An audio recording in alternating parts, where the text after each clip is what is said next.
I think the health system this year has been busier than it usually is. I mean, we had COVID last year, but this year we had COVID and we had to deal with all the intricacies of rolling out a vaccination program. And so that's really where I wanted to start our conversation this morning.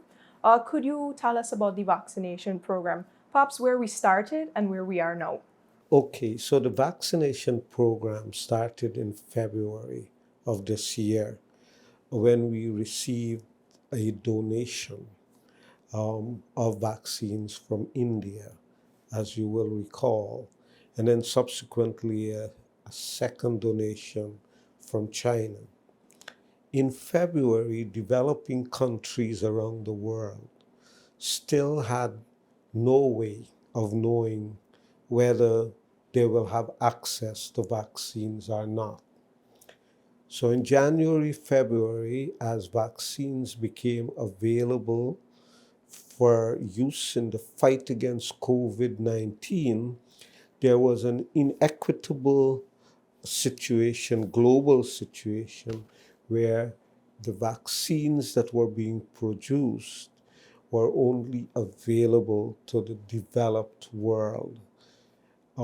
Developing countries didn't really have a skin in the game, as they were saying. Um, and so it was a remarkable feat that Guyana was able to begin our vaccination program in February, just about 2 months after the US began its first vaccination. I think we sometimes lose sight of that fact. We therefore have vaccinated with one or with full regimes at least 50% of the adult population and up to 80%.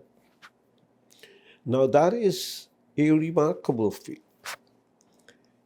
And yet the challenge is not to look and smile about what we have achieved, because that gain is fragile.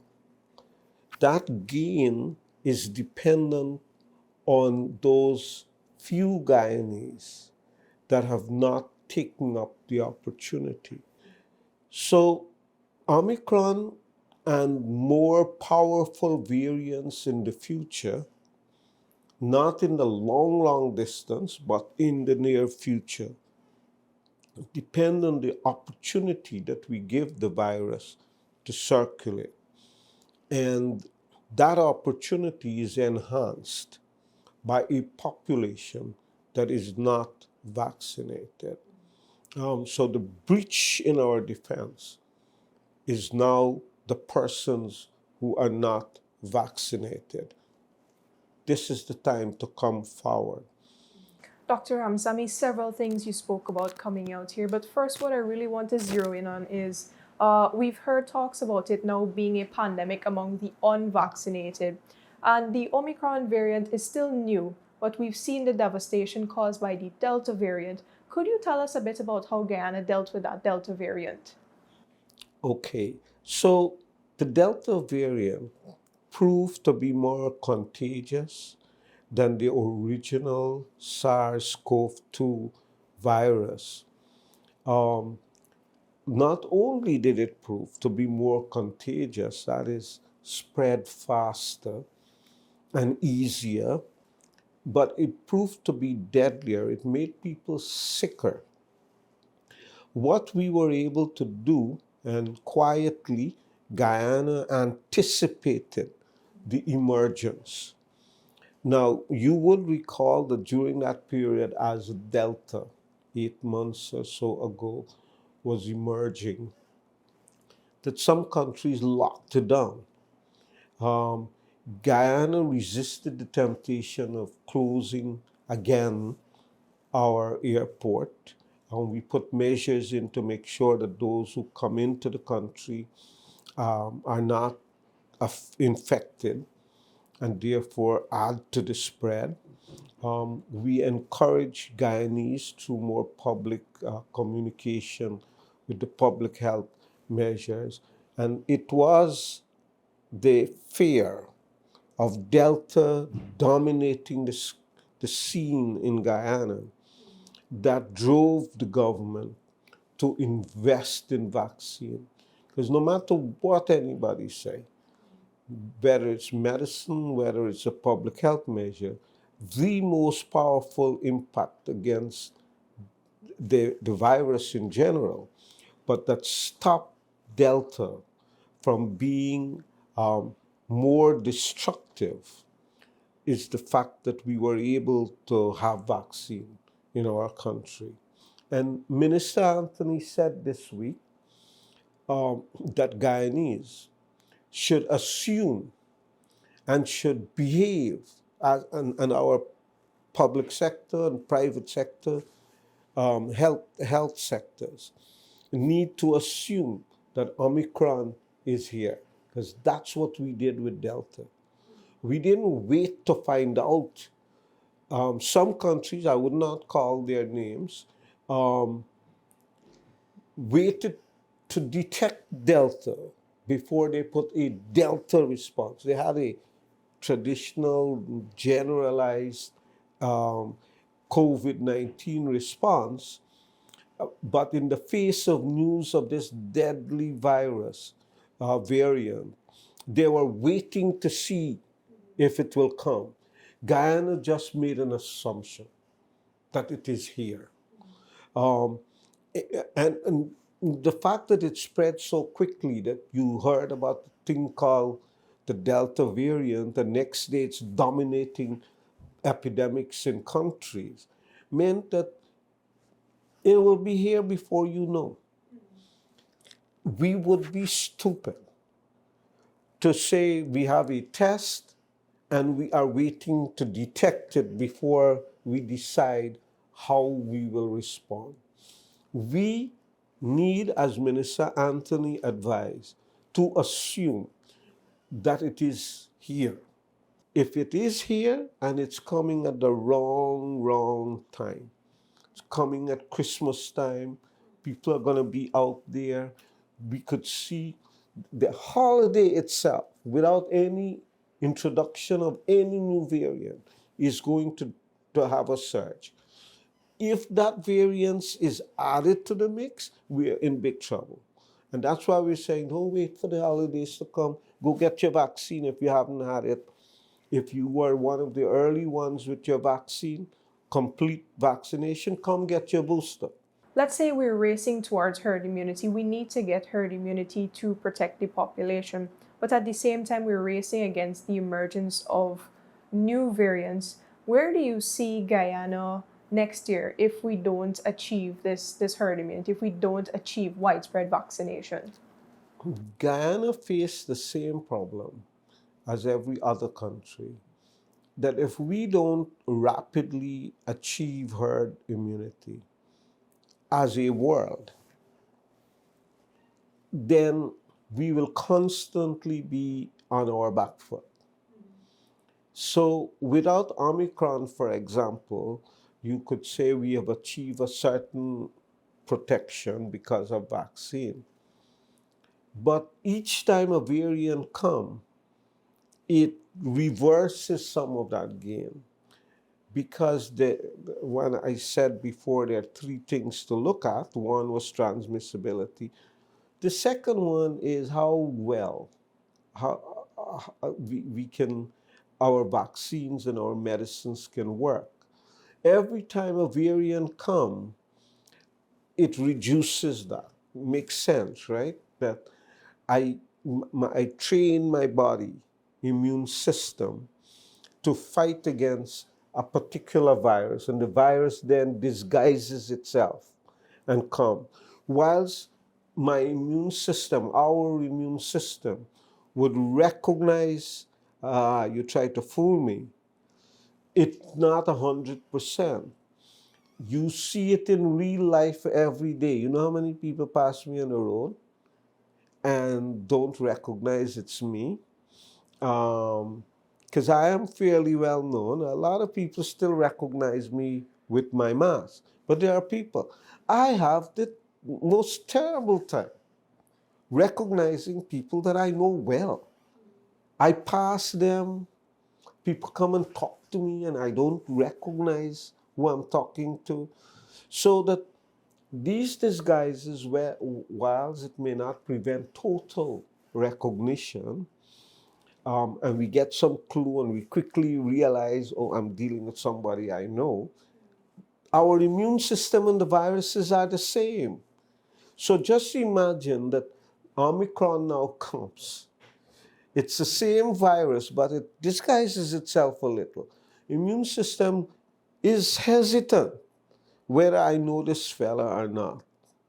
Um, and so you lose some of the things. And each time then that you permit a new variant, you're moving one step forward and two step backwards. And so this is why this urgent call today that by May, June of 2022, that there is a global achievement of 70% um, fully vaccinated people. We are 50% at this moment. So whilst 80% close is great for a single dose, we will defend ourselves more if we reach 80, 85, 90%. Doesn't protect us 100% in terms of herd immunity. And so where we want to be this time next year is that we are far past 70% fully vaccinated, and that by then more than 50% of our people also have had booster shots. I suspect that because there are going to be large global pockets that are not vaccinated, that we will still continue to have variants.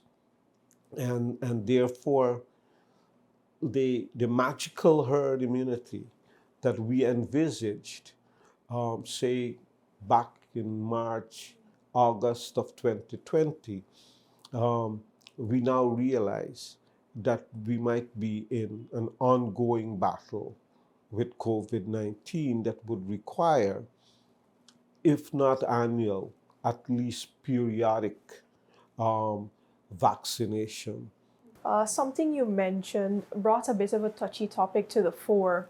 When it comes specifically to Guyana, and let's say about 70 other countries, that would be the concern over the Sputnik vaccine. Now, the health authorities locally and many countries have emphasized that the vaccine is safe, it's effective, yet we're at this perhaps quagmire where the vaccine has not received the emergency use authorization. What does that mean for people in Guyana, and how has that contributed to vaccine hesitancy, if it has? So first of all, I expect that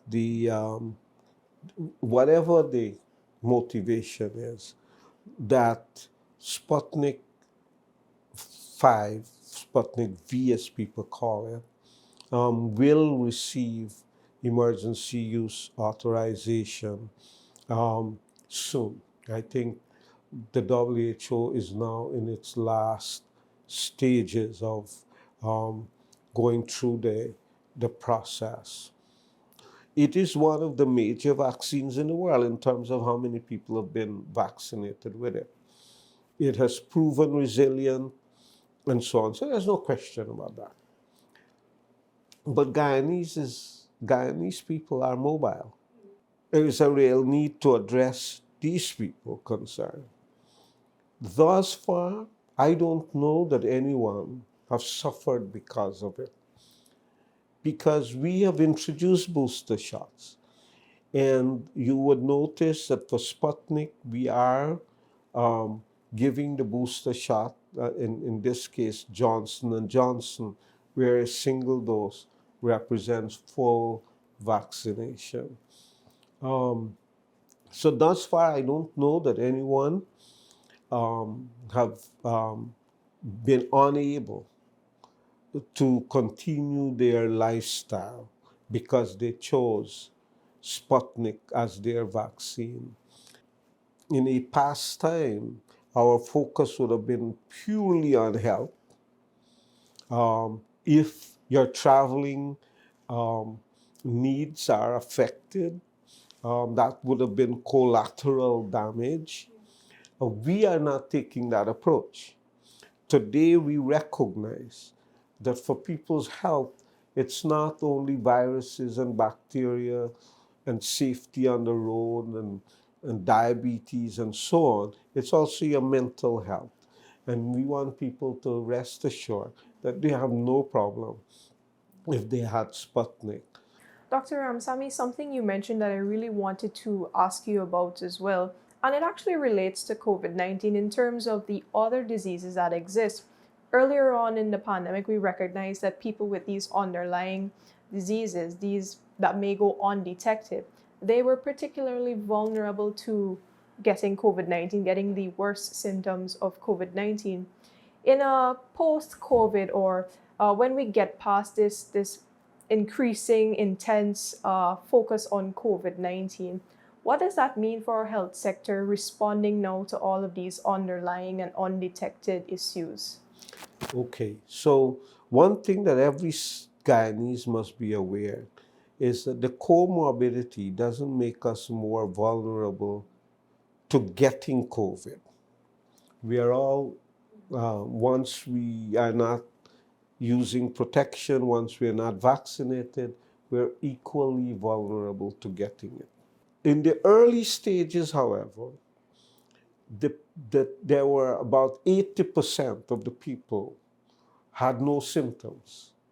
Of those that had symptoms, virtually all of them had a comorbidity like diabetes, high blood pressure, they were obese, they had heart problems, and so on. So the NCDs became a, an additional risk to people. What it shows is that this thing that we had in the old days when I was in public health, studying and so, that there's a one line of health sector with infectious disease and one with chronic disease. We have seen the two things merging.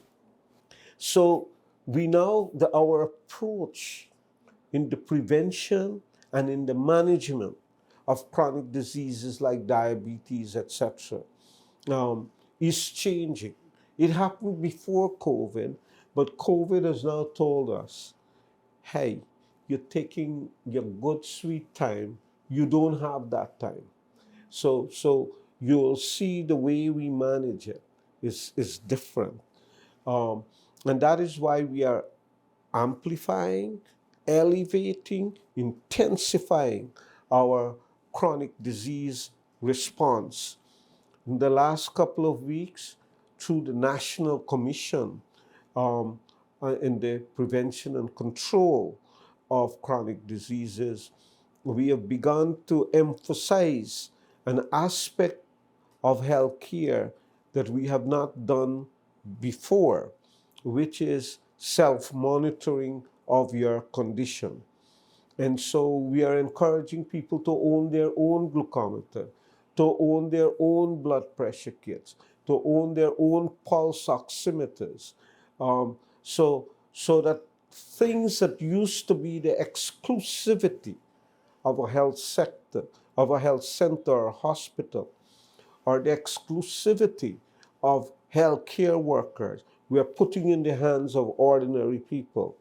My final question, to sort of bring it back to where we started earlier on in our engagement, you mentioned that some parents with children between the ages of 5 to 8 have started to express an interest in getting vaccinated and may have even come forward. Could you, one, tell us about that? And also, what role the vaccination of children is going to play or is playing in our fight against COVID-19? Guyana was among the first developing countries, and in fact, among the first countries in the world, that as soon as the science dictated we embrace the policy of children vaccination, not just 12 to 17, but the 5 to 11-year-old. We are bold, we've been decisive in that, but we also took the responsibility of investing. So Guyana has already started vaccinating children with the Pfizer vaccine, the vaccine in our arsenal that has been approved for use among children.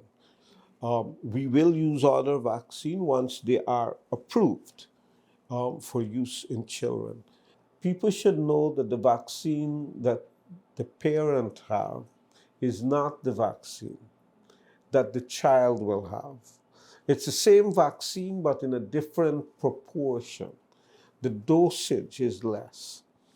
Um, and so that is why we haven't opened up the centers across the country.